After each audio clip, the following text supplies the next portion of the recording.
അത് വീട്ടിലിരിക്കുന്ന പഞ്ചപാണ്ഡവർ കട്ടിൽക്കാല് പോലെ നാടെന്നാണ്. ഒന്നും കാണാൻ പറ്റുന്നില്ല, ചുമ്മാ പറയുന്നതാ. ഒന്ന് കൈയടിച്ചൊന്ന് പ്രോത്സാഹിപ്പിച്ച് ആ ബാബുചേട്ടന്റെ ആ സുന്ദരിക്ക് ബാബുചേട്ടൻ ഇതാ ഇപ്പോൾ ഏറ്റവും കൃത്യമായി കടന്നു വരും. ബാബുചേട്ടൻ പോരെ പോരെ പോരെ. പല സുന്ദരിമാരും സൈഡിൽ വന്ന് നിൽക്കുന്നുണ്ട്. ഇപ്പോൾ ആ പൊട്ട് എവിടെയാണ് തൊടുന്നതെന്ന് ആകാംക്ഷപൂർവ്വം കാത്തുകൊണ്ട് ഏതാണ്ട് കൃത്യമായി നെറ്റിത്തടത്തിൽ എത്തിയിട്ടുണ്ട്. കയ്യ് അന്തരീക്ഷത്തിലല്ല തൊടേണ്ടത്, സുന്ദരിയുടെ മുഖത്താണ്, നെറ്റിയിലാണ് പൊട്ട് തൊടേണ്ടത്. ബാബുചേട്ടാ അളവ് പിടിക്കുന്നുണ്ട്. അരച്ചാൻ മുന്നോട്ട് മാറി, ഇടത്ത് മാറി, വലത്ത് മറന്ന് കുത്തിക്കോ. ഓക്കെ, നല്ലൊരു കൈ കൊടുത്തേ.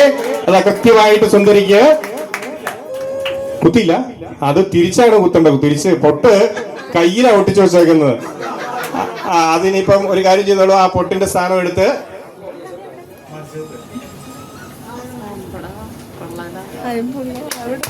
നല്ലൊരു കൈ കൊടുത്തേ. കണ്ടോ, ബാബുചേട്ടൻ അത് കറക്റ്റായിട്ട് സിന്ദൂരം എങ്കിലും ചുരിദാറിട്ട് വന്നിരിക്കുന്ന ആളുകളുടെ ഷാള് നമുക്ക് തൽക്കാലത്തേക്ക് കടം മേടിക്കാം കേട്ടോ. ഇതൊക്കെയാണോ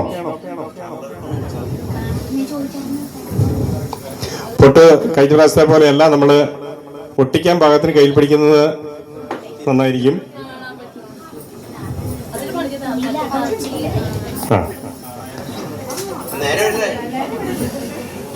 ആളെ നേരെ ഇങ്ങനെ വിട്ടാൽ നമുക്ക് കൃത്യമായിട്ടും. അതെ അതെ അതെ.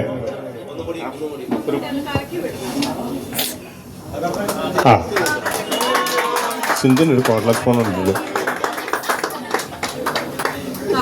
മാറി നിൽക്കുമ്പോ രാമൻ സാറ് ആ ചെറുപ്പത്തിന്റെ ചെറുചുറുക്കോടുകൂടി കണ്ണാടി ഒന്ന് മാറ്റിയാണ് സാറേ. കണ്ണ് ഒറ്റ കറക്കം കറങ്ങിയാ മതി കേട്ടോ.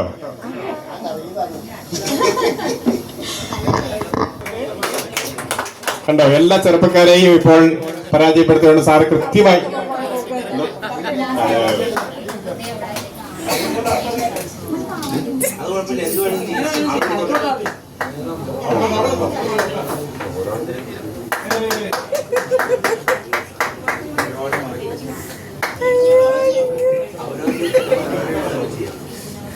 കുത്തിയതാണോ?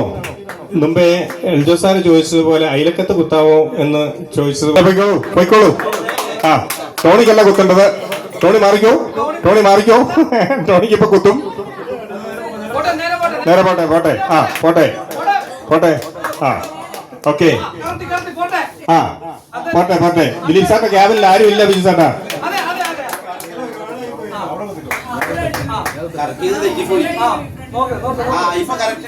അതെ അതെ അതെ. അന്തരീക്ഷത്തിൽ ഇപ്പോൾ ഒരു പൊട്ട് കുത്തുന്നതായിരിക്കും.